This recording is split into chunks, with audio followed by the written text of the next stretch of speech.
Ousine Djenna revient sur son clash avec Belmadi et fait de nouvelles révélations. Connu pour ses déclarations controverses, Ousine Djenna revient sur son dernier clash avec Jamel Belmadi. Pour une seconde fois, il descend en flammes le sélectionneur national. Comme tout le monde le sait, Jamel Belmadi, sans citer le nom, a qualifié un journaliste algérien de traître. La raison, c'est pour avoir divulgué le 11 rentrant face au Sénégal, quelques heures avant le match amical. Se sentant visé, Ousine Djenna a répliqué dans la foulée.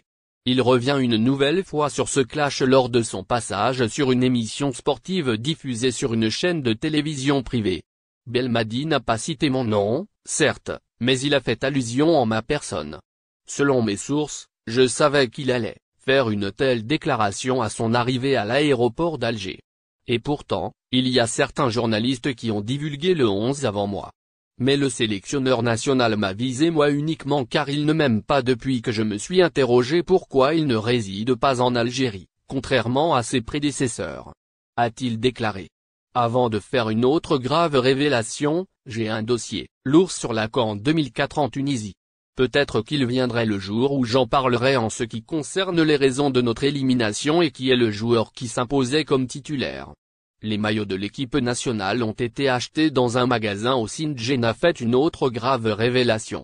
Cette fois-ci, c'est concernant les maillots qu'ont portés les coéquipiers du capitaine Maré. Lors des 2 matchs face à l'Ouganda et à la Tunisie le mois de juin dernier n'ont pas été fournis par l'équipementier Adidas. Mais ils ont été achetés dans un magasin à Alger. Lors des 2 matchs face à l'Ouganda et à la Tunisie en mois de juin dernier, les maillots de la sélection nationale ont été achetés à un magasin à Alger. Et pourtant, Mohamed Raouraoua a laissé 2 millions de dollars dans les caisses et 2 conteneurs de vêtements. Révèle-t-il, sur un plateau d'une émission sportive diffusée sur une chaîne de télévision privée. Le journaliste algérien ne s'arrête pas là. Il révèle également ce qui s'est passé la veille de l'Assemblée générale élective de la FAF. Il y a certains qui ont tout fait pour que Walid Sadi ne soit pas élu président de la FAF. Ils ont même osé contacter certains présidents de ligues régionales pour voter par non lors de la élective. Maintenant qu'il est élu président, il doit faire un changement radical au sein de la FAF. C'est la raison pour laquelle je lance un message à Sadi, tu dois être sévère avec tous les employés à la FAF. Bouguera et son staff perçoivent toujours leur salaire. Ousine Djenna jette un pavé dans la mare. Il révèle que le sélectionneur national Abdelmjid Majid Bouguera et les membres de son staff perçoivent toujours leur salaire. Le contrat de Majid Bouguera et les membres de son staff s'est expiré avec la fin du CHAN 2022.